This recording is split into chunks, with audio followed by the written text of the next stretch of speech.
ये पहला क्वेश्चन है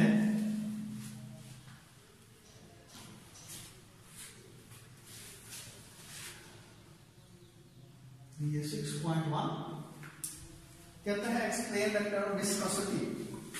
विस्कोसिटी क्या होती है? तो ये शुरू में हमने डिस्कस किया था कि बेसिकली जब भी कोई फ्लूइड है वो मूव करता है under the action of external force, तो उसकी लेयर के दरमियान ऐसे समझे कि ये लेयर, ये छोटे छोटे पार्टिकल है, मॉलिक्यूल क्या है इस तरह फ्लूइड के, तो एक लेयर ये बन गई, एक लेयर इसके ऊपर है, एक लेयर इसके ऊपर है। तो ये दो लेयर जो बनती हैं, यानी कि हर लेयर का एक दूसरे के साथ जो फ्रिक्शनल इफेक्ट होता है, जो रगड़ होती है लेयर की दूसरे के ऊपर, वो कहलाती है, एक्चुअली वो डिफाइन करती है विस्कोसिटी को। ये देखिए ये एक लेयर बन गई, इस लेयर के ऊपर ये लेयर जस्ट लाइक करेगी जब इसको हम फोर्स लगाते हैं कि ये मूव करे फ्लूइड। और ये जिस तरह फ्लूइड जो है जब टेबल के ऊपर हनी वगैरह गिर जाता है तो ग्रेविटेशनल फोर्स उसको नीचे की तरफ खींचती है, जिसकी वजह से वो फैलने की कोशिश करता है। तो रिजल्ट क्या निकलता है कि ये एक लेयर दूसरी लेयर के ऊपर जो है स्लाइड करती है ऐसे फैलने के लिए।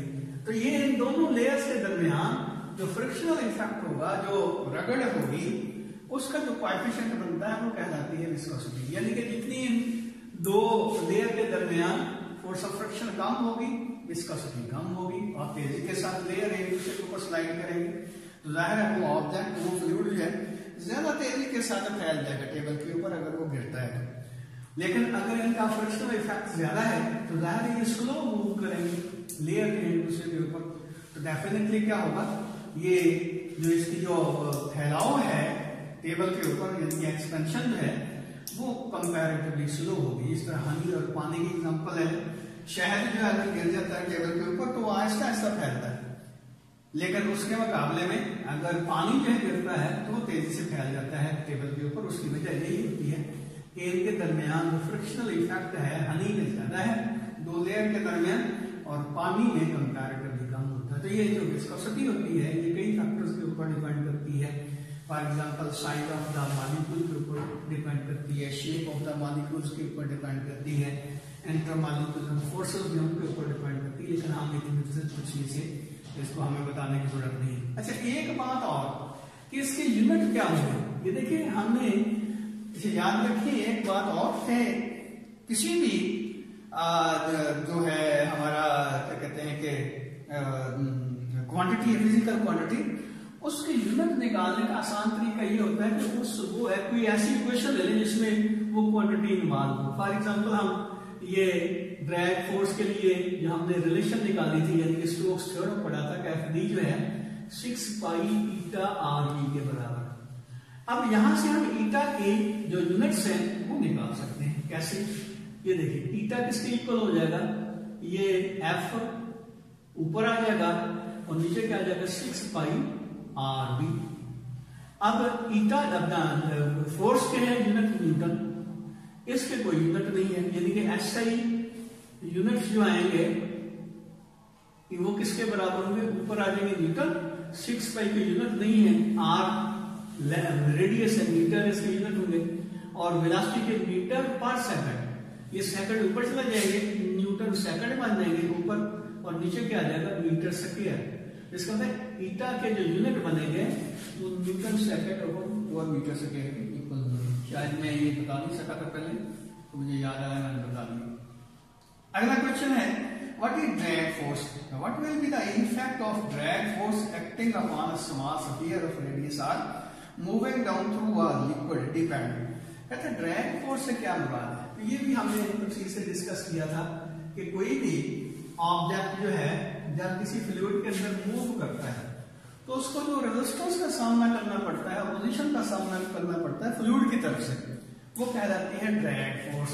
जिस तरह उधर भी मैंने एग्जांपल दी थी कि अगर आप पटरी पे, यानी कि नहर की पटरी पे चलते हैं तो आपको महसूस नहीं होता कि हवा जो है आपको रेजिस्ट कर रही है, लेकिन अगर आप मोटरसाइकिल पे जा रहे हैं उसी पटरी के ऊपर तो क्या होगा, आपके ऊपर अच्छा खासा प्रेशर डेवलप होता है एयर की वजह से, बैक डायरेक्शन में, तो वो जो फोर्स लगती है, जाहिर है प्रेशर क्या होता है, फोर्स बाय यूनिट एरिया, तो वो जो फोर्स होती है जो आपके ऊपर लग रही है जब आप हवा के अंदर मूव कर रहे हैं, तो डेफिनेटली वो ड्रैग फोर्स होगी। लेकिन उसके मुकाबले में अगर आप पानी के अंदर भागना शुरू कर दें तो क्या होगा, आपको महसूस होगा कि पहले से कहीं ज्यादा फोर्स, ड्रैग फोर्स जो हमारे ऊपर लग रही है, हमारी मोशन को अपोज कर रही है।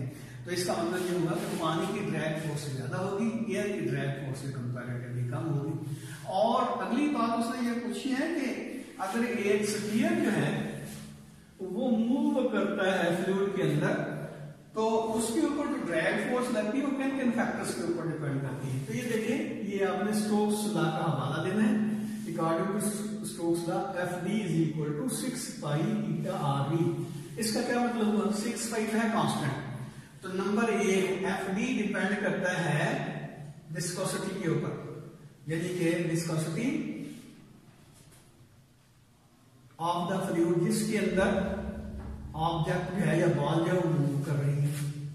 दूसरी चीज क्या है, FD जो है वो प्रोपोर्शनल है R के, मीन रेडियस जो है ऊपर इसके ऊपर डिपेंड करती है ऑफ द स्मॉल बॉल।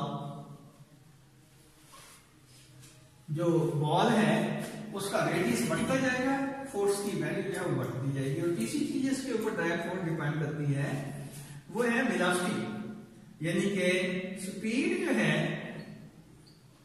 अगर बॉल जो है उसकी ज्यादा होगी तो ड्रैग फोर्स ज्यादा होगी, और अगर स्पीड जो है उसकी कम होगी स्फीयर की, तो डेफिनेटली उसके ऊपर ड्रैग फोर्स जो है वो कम लगेगी। यानी कि कहना ये चाहता हूं कि drag force number 1 viscosity of the fluid के ऊपर डिपेंड करती है। जिसका मैंने एग्जांपल दी है कि अगर आप पटरी पे चल रहे हैं तो आपको ऑलमोस्ट एयर की रेजिस्टेंस का सामना नहीं करना पड़ेगा, बहुत थोड़ा महसूस नहीं होता। और अगर आप उसी स्पीड के साथ पानी के अंदर, नहर के अंदर मूव करना शुरू कर देते हैं तो आपको रेजिस्टेंस का सामना ज्यादा करना पड़ता है, यानी कि ड्रैग फोर्स की वैल्यू ज्यादा हो जाती है। तो पानी की विस्कोसिटी जो है वो ज्यादा है एयर की विस्कोसिटी के मुकाबले में। और इसी तरह अल्लाह ताला सबको जन्नत में जगह दे, तो जन्नत में बिल्कुल अगर ये बात याद आ गई तो वहां तो शहद की नहरें भी होंगी, तो शहद की नहर के अंदर जब आप मूव करेंगे तो डेफिनेटली आपको मजीद रेजिस्टेंस का सामना करना पड़ेगा। बहरहाल अल्लाह के कवानीन है, हो सकता है वहां जाके बदल जाए, लेकिन अगर दुनिया वाले कानून जो है वहां अप्लाई होंगे तो डेफिनेटली क्या होगा कि आप शहद की नहर के अंदर जब मूव कर रहे होंगे तो आपको अच्छा खासा रेजिस्टेंस का ड्रैग फोर्स का सामना करना पड़ेगा। और तीसरी बात यह है, अगर वेलोसिटी ज्यादा है तो ड्रैग फोर्स ज्यादा होगी, वेलोसिटी कम है तो ड्रैग फोर्स की वैल्यू कम होगी। आप देखिए मोटरसाइकिल चलाते हैं तो अगर स्पीड कम होगी तो आपके जो चेस्ट है उसके ऊपर प्रेशर जो है कम पड़ता है, लेकिन जैसे ही आपकी स्पीड बढ़ती जाती है तो प्रेशर जो है एयर का वो बढ़ता जाता है। इसका क्या मतलब हुआ कि वेलोसिटी के ऊपर ड्रैग फोर्स जो है वो डिपेंड करती है। और यही बात जो है आप स्मॉल स्फीयर के लिए कह सकते हैं। अल्लाह हाफ़िज़।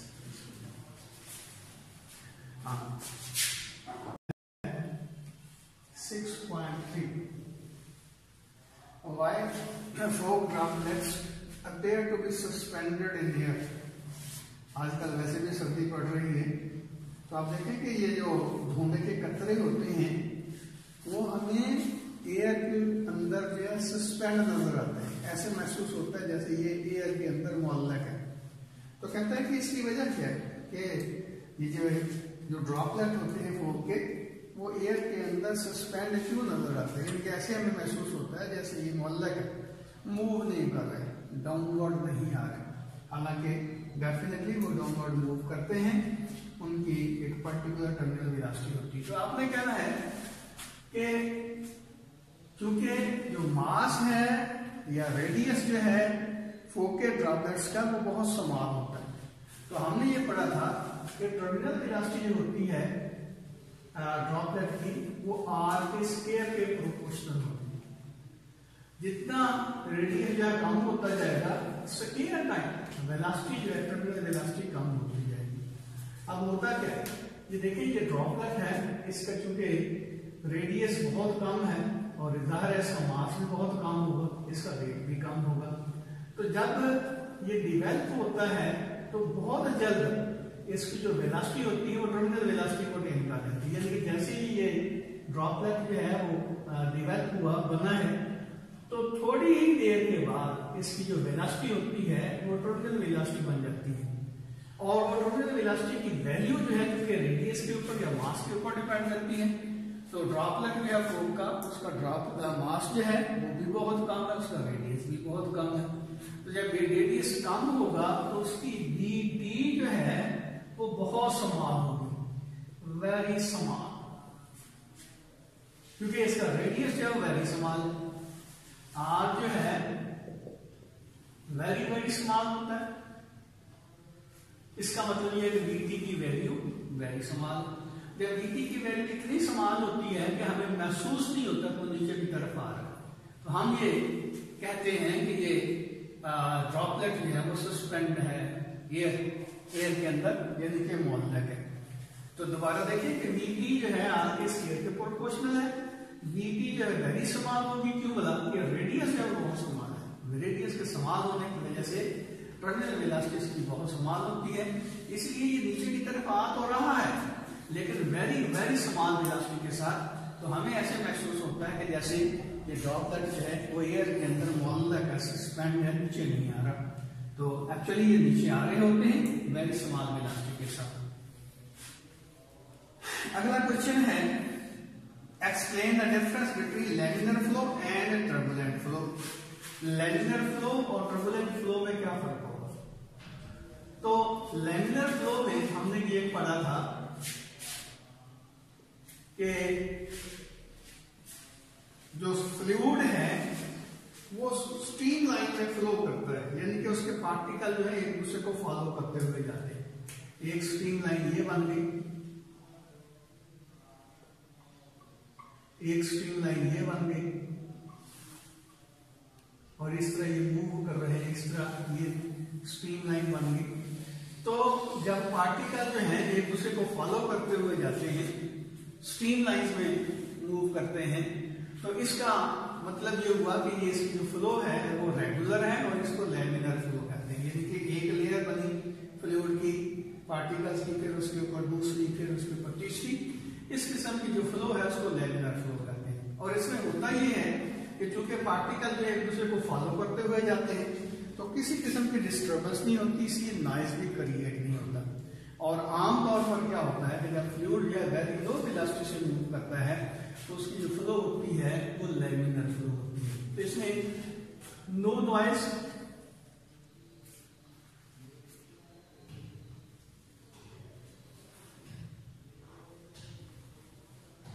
और इसमें ये कहते हैं स्ट्रीम लाइन बनती है, पार्टिकल जो एक दूसरे को क्रॉस नहीं करते, नॉइज नहीं क्रिएट होता है, ये ओवरटेक नहीं करते।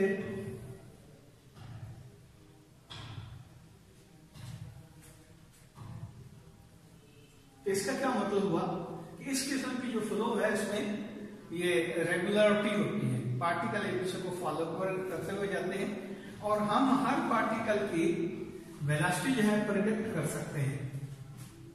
स्पीड जो होती है पार्टिकल्स की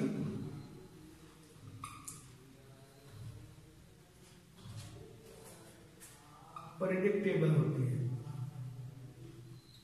आप पहले बता सकते हैं कि ये पार्टिकल जो है पर्टिकुलर पॉइंट के ऊपर जाएगा तो उसकी वेलोसिटी कितनी हो सकती है। क्यों बोला कि हर वो पार्टिकल जो एक पर्टिकुलर पॉइंट के ऐसे पास होता है, दूसरा उसको फॉलो करता हुआ पार्टिकल जो होगा वो भी जब उस पॉइंट के ऊपर से गुजरेगा तो उसकी वेलोसिटी तो नहीं होगी जितनी के जो अर्लियर पहले जो पार्टिकल उस पर्टिकुलर पोजीशन के ऊपर से पास हुआ था। इसका क्या मतलब हुआ कि इसकी जो पार्टिकल्स की जो वेलोसिटी है वो प्रेडिक्टेबल होती है। उसके मुकाबले में जो टर्बुलेंट फ्लो है उसमें क्या होगा? टर्बुलेंट फ्लो में पार्टिकल जो है एक दूसरे को ओवरटेक करते हैं, यानी कि मिसाल के तौर पर ये पार्टिकल जा रहा है तो ये इस पार्टिकल को ओवरटेक करते हैं। इसकी जो वेलोसिटी है वो स्मूथ नहीं होती, यानी कि उसकी जो मोशन है वो स्मूथ नहीं होती, रेगुलर नहीं होती। पार्टिकल जो है एब्रप्ट मूव करते हुए इधर जा रहा है, कोई उधर जा रहा है, किसकी डायरेक्शन ये है, किसकी डायरेक्शन ये है।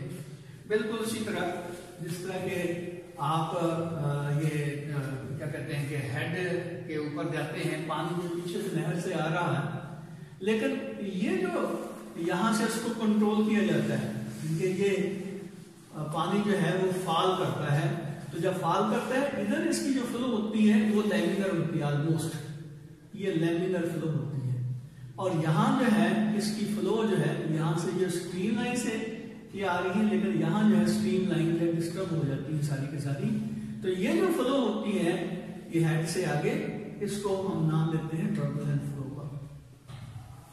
तो ये टर्बुलेंट फ्लो होगी। जाहिर है यहाँ जो ऑलमोस्ट नॉइज नहीं होती, जो नहर जो होती है उसका पानी जो है उसमें शोर नहीं होता, वो फ्लो जो है तकरीबन साइलेंस होती है। लेकिन जैसे ही वो हेड से क्रॉस करता है, पानी नीचे की तरफ गिरता है, तो उस वक्त पानी के गिरने की वजह से उसकी जो फ्लो है वो टर्बुलेंट नहीं रहती, सॉरी लैमिनर नहीं रहती, बल्कि टर्बुलेंट हो जाती है, जिसकी वजह से नॉइज क्रिएट होती है।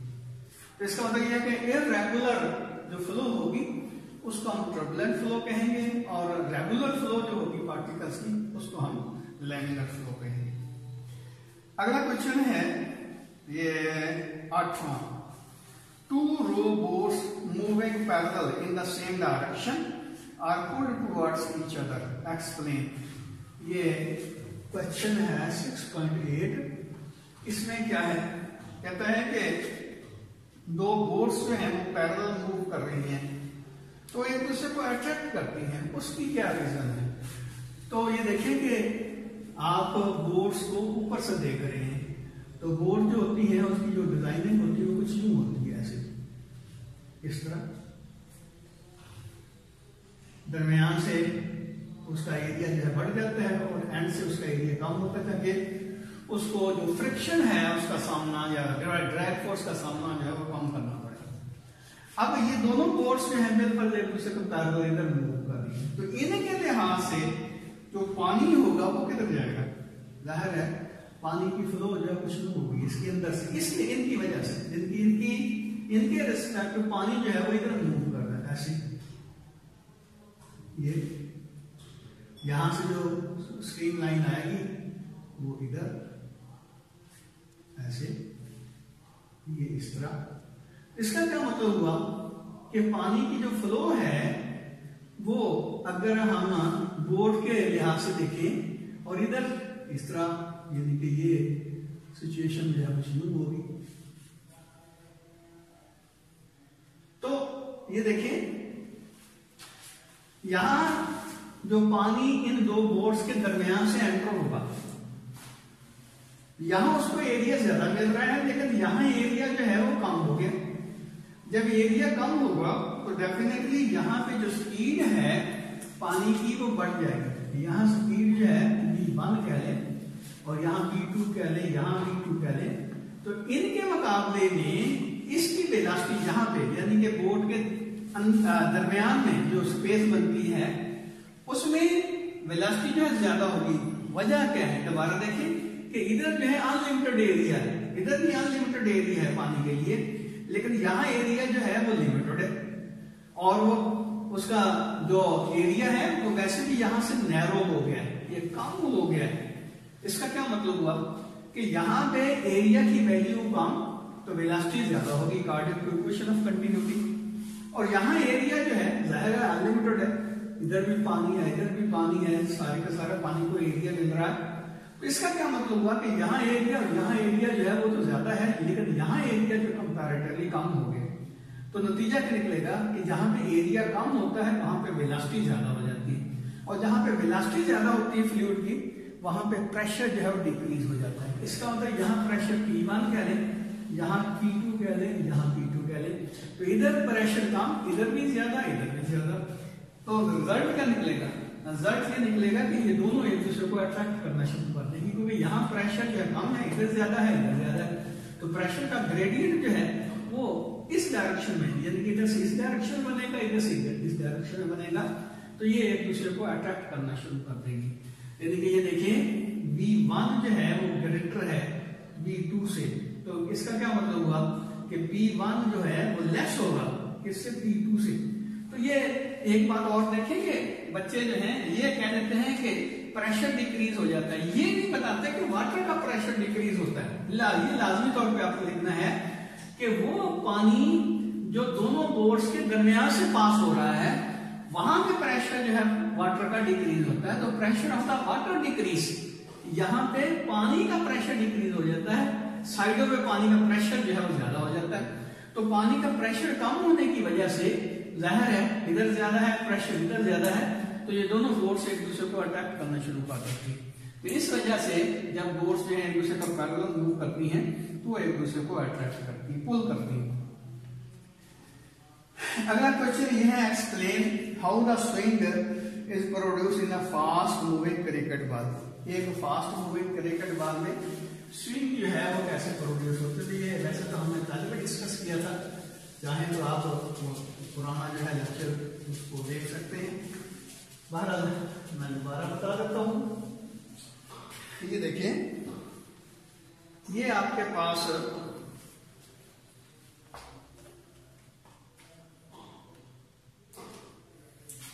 ये क्वेश्चन है 6.9।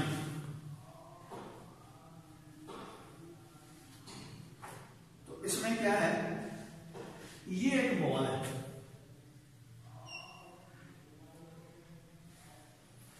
और हम ये कहते हैं कि ये बॉल जो है बस इधर मूव कर रही है वी वेलोसिटी के साथ। तो इस बॉल की रिस्पेक्ट, अच्छा याद रखिए इनिशियली हम कहते हैं कि ये रोटेट नहीं कर रही, स्पिनिंग नहीं है इसमें, ये फॉरवर्ड डायरेक्शन में मूव कर रही है। तो इसके बॉल के रेफरेंस से देखा जाए तो एयर जो है वो इस डायरेक्शन में जा रही होगी ऐसे, ये इसकी मोशन की वजह से, यानी कि फॉरवर्ड डायरेक्शन में मोशन की वजह से ऐसे। तो इसका क्या मतलब हुआ कि ये एयर की जो बनती हैं लेयर या स्ट्रीमलाइन से बनती है, इस तरह की बनती है ऐसे। ये जब बाल इधर जा रही है तो बाल के रिस्पेक्ट हम देखेंगे कि एयर की डायरेक्शन जो है मोशन की वही है, इस तरह ले ले। और फिर मैं बताता हूं कि अभी ये रोटेट नहीं कर रही, लेकिन अगर हम इसको स्पिन करवाना शुरू कर देते हैं और ये फॉरवर्ड डायरेक्शन में मूव भी करती है, यानी कि दोनों मोशन है साइमल्टेनियस इसमें हम प्रोड्यूस कर देते हैं। यानी कि बाल जो है, ये देखिए बाल जो है ये अब रोटेट करना शुरू कर देती है इस डायरेक्शन, ऐसे रोटेट करती है और इस डायरेक्शन में मूव भी कर रही है। यानी कि इसमें हमने क्या किया, इसको स्पिन करवा दिया, घुमा दिया। तो अब क्या होगा, देखिए कि बॉल जो है हवा के अंदर मूव करती है, तो एयर की विस्कोसिटी की वजह से एयर भी बॉल की सरफेस के साथ साथ रोटेट करना शुरू कर देगी। इसका मतलब यह होगा कि इसके इर्द गिर्द जो एयर बनती है वो इस डायरेक्शन में इस तरह रोटेट करेगी ऐसे, इसकी स्पिनिंग की वजह से। अब एक तो इसकी स्पिनिंग हो रही है और दूसरी ये फॉरवर्ड डायरेक्शन में मूव कर रही है, तो इसकी मोशन की वजह से एयर जो है इसको क्रॉस करेगी इस तरह ऐसे।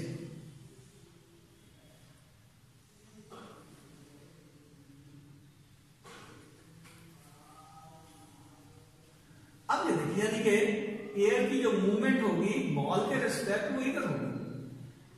तो यहां देखिए बॉल की इस साइड के ऊपर भी देखिए, इस साइड के ऊपर भी देखिए, यहां पे दोनों वेलोसिटीज जो हैं एयर की वो एक दूसरे को असिस्ट कर रही है और यहां पे दोनों वेलोसिटीज एक दूसरे के अपोजिट है। इसका क्या मतलब हुआ कि इधर जो है वो प्रेशर जो है वो ज्यादा होगा और इधर प्रेशर जो है वो कम हो जाएगा। अब इधर प्रेशर ज्यादा होने की वजह से क्या होगा, यानी कि यहाँ पे एयर की वेलोसिटी कम होगी, क्यों, दोनों वेलोसिटी जो है एक दूसरे के को अपोज कर रही है और यहाँ एक दूसरे को असिस्ट कर रही है। नतीजा निकलेगा कि इधर प्रेशर जो है कम होगा और इधर प्रेशर जो है ज्यादा हो जाएगा। जब प्रेशर इधर ज्यादा होगा इधर कम होगा तो क्या होगा, बॉल स्ट्रेट लाइन में मूव नहीं करेगी बल्कि इस तरफ बेंड हो जाएगी, यानी कि बॉल जो है वो स्विंग करेगी इस डायरेक्शन में। वजह क्या है कि ये देखें, ये जो बॉल है जब ये रोटेट करती है तो एयर भी इसके साथ साथ रोटेट करेगी, और साथ ही साथ ये जब फॉरवर्ड डायरेक्शन में जाती है तो इसके रिस्पेक्ट एयर जो है वो बैक डायरेक्शन में आएगी। तो इसका नतीजा क्या निकलेगा कि इधर दोनों जो वेलोसिटीज हैं इसकी स्पिनिंग की वजह से और इसकी मोशन की वजह से वो एक दूसरे को अपोज कर रही है, और इस साइड पे बॉल की इस साइड पे दोनों एक दूसरे को रेसिस्ट कर रही हैं। इसका मतलब इधर प्रेशर वेलोसिटी ज्यादा हो जाएगी, इधर वेलोसिटी कम होगी, तो इधर प्रेशर जो है वो कम होगा, इधर प्रेशर ज्यादा होगा। नतीजा ये निकलेगा कि बॉल स्ट्रेट लाइन में नहीं बल्कि बेंड हो जाएगी। तो ये स्विंग जो बॉल में होती है वो इस तरह होती है जब इसको हम रोटेट करवाते हैं। अगला क्वेश्चन है, explain the working of a carburettor of a motor car using by Bernoulli principle. Motor car का जो कार्बोरेटर है उसका एक्शन आपने बताना है। जाहिर है आजकल तो ये कार्बोरेटर वाले जो इंजन हैं वो नहीं आ रहे, नया जो सिस्टम आया है वो EFI है। उसमें क्या होता है कि फ्यूल जो है उसको इलेक्ट्रॉनिकली कंट्रोल किया जाता है, उसमें इंजेक्टर होते हैं और वो इंजेक्टर जो है वो ऑन और ऑफ होते हैं, जिसके नतीजे के तौर पर सिलेंडर जो होता है इंजन का उसके अंदर जो पेट्रोल है या फ्यूल है वो इंजेक्ट होता है। लेकिन ये जो पुराने इंजन होते हैं जिसमें कार्बोरेटर होता है, तो आपसे पूछा गया है कि कार्बोरेटर जो है वो किस तरह काम करता है। तो कार्बोरेटर में सिंपल प्रोसेस जो है वो हम देखते हैं। ये उसमें एक पाइप होता है कार्बोरेटर के अंदर इस तरह, जिनके ये पूरा कार्बोरेटर है, इसके अंदर जो है ये इस तरह का एक सुराख होता है। अब उसके नीचे जो है यहाँ एक कंटेनर होता है। अब ये जो कंटेनर है, चलो ऐसे समझ लें कि ये एक कंटेनर है इसमें, और इसमें ये बारीक सा सुराख होता है, और यहां होता है पेट्रोल, इसके अंदर पेट्रोल होता है। अब इधर जो है ये जो पाइप जा रहा ये खुलता है एक्चुअली इसके अंदर भाई सिलेंडर के अंदर, यानी कि जो हमारा सिलेंडर होता है जिसमें पिस्टन जो है वो मूव करता है, उसके अंदर ये सुराख होता है। अब पिस्टन जो है वो बिल्कुल यहां पे है। जब पिस्टन यहां पे होगा और ये पीछे जो है इसके फ्लाई व्हील है, तो ये इस तरह piston up and down move करता है, और ये फ्लाई व्हील जो है इस एक्सिस के अबाउट जो रोटेट करता है।